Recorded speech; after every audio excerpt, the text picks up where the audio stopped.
మామ ఇంకన్నా horror story చెప్తా please. చెప్తా. ఆఖరి బస్.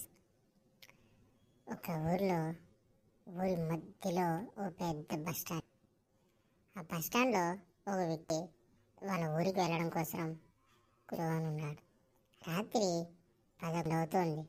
ఆ బస్సు మామూలుగా ఊరికి ఆఖరి బస్సు 11:30కు లేదా 11:30కి వచ్చేది. ఆ తర్వాత ఏం జరిగింది మామ? బస్సు వచ్చా? అతడు ఎక్కాడా? దెయ్యం ఎక్కడుంది? నీ ఆత్రం దొంగల ద్వారా చెప్తా ఉండు. సరే సరే చెప్పు. ఆ వ్యక్తి కూర్చొని ఉన్నాడు. నిన్నన్నరైంది, బస్సు రాలేదు. అతడు పాస్ పోదామని టాయిలెట్కి వెళ్ళాడు. పాసుకొని వచ్చేసరికి ఏదో బస్సు వచ్చి వెళ్ళిపోయింది. అతడు వాళ్ళ ఊరు బస్సు వచ్చిందా లేదా అనుకుంటూ అలాగే కూర్చొని ఎదురు చూస్తూ ఉన్నాడు బస్సు కోసం. అలాగే 12 గంటలైంది. ఆ వ్యక్తి వాచ్ తిక్కి చూశాడు. 12 అయింది, ఇంకా బస్సు రాలేదే అనుకుంటూ ఉన్నాడు. అతను వాటర్ బాటిల్ తీసి వాటర్ అలా గుటకలు తాగాడు. మూతేసి బాటిల్ చేతిలో పట్టుకుని అలా కిందికి వాళ్తూ కళ్ళు మూసాడు. అప్పుడే వాచ్లో టంగని ఒక గంట మోగింది. కళ్ళు తెరిచి చూశాడు. కరెక్ట్గా 1 గంట అయింది. అయ్యయ్యో 1 గంట అయింది అనుకుంటూ చేతిలో ఉన్న వాటర్ బాటిల్ని బ్యాగ్లో పెట్టి బ్యాగ్ని తన 2 చేతులతో దగ్గరికి తీసుకుని ఒళ్ళో పెట్టుకొని కూర్చున్నాడు. అప్పుడే అక్కడి నుండి దూరం నుండి ఒక లైటింగ్ అతని కళ్ళలో పడింది.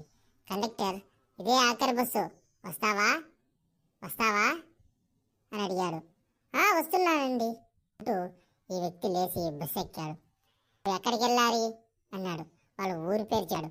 ఆ వ్యక్తి సరే అంటూ కండక్టర్ ఒక టికెట్ చేతికిచ్చాడు. అతడు వెళ్ళి సీట్లో ఉన్నాడు. అక్కడైతే బస్సు నిండా జనాలున్నా ఒక్కరు కూడా నవ్వట్లేదు, మాట్లాడడం లేదు. ఒక్కరికి కూడా పిన్ డ్రాప్ సైలెంట్గా బస్సు అంతా. అయితే ఈ వ్యక్తి అదేంటో పట్టించుకోలేదు. రాత్రి కదా, అందరూ నిద్రమూతులో ఉన్నట్టున్నారులే అనుకుంటూ వెళ్ళి కూర్చున్నాడు. రాత్రి అతని బస్సు ఆఖరి బస్సు వెళ్తూనే ఉంది. వాళ్ళ ఊరి దగ్గరికి వచ్చేసాడు. అయ్యో, నేను దిగాల్సిన స్టాప్ వచ్చిందండి కండక్టర్ గారు అని చెప్పాడు. అతను వచ్చి నవ్వాడు.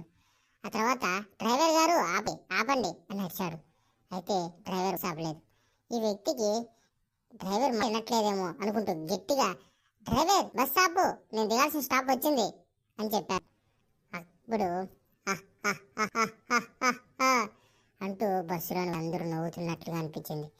అతనికి అలాగే చూస్తే అందరూ అతని వైపే చూస్తున్నారు. కానీ వాళ్ళ కళ్ళు ఉండాల్సిన చోట కళ్ళు లేవు, వాళ్ళ ముఖాలు ఉండాల్సిన చోట ముఖాలు లేవు. అన్ని అస్థి పంజరే ఉన్నాయి. ఆ కండక్టర్ అన్నాడు, ఈ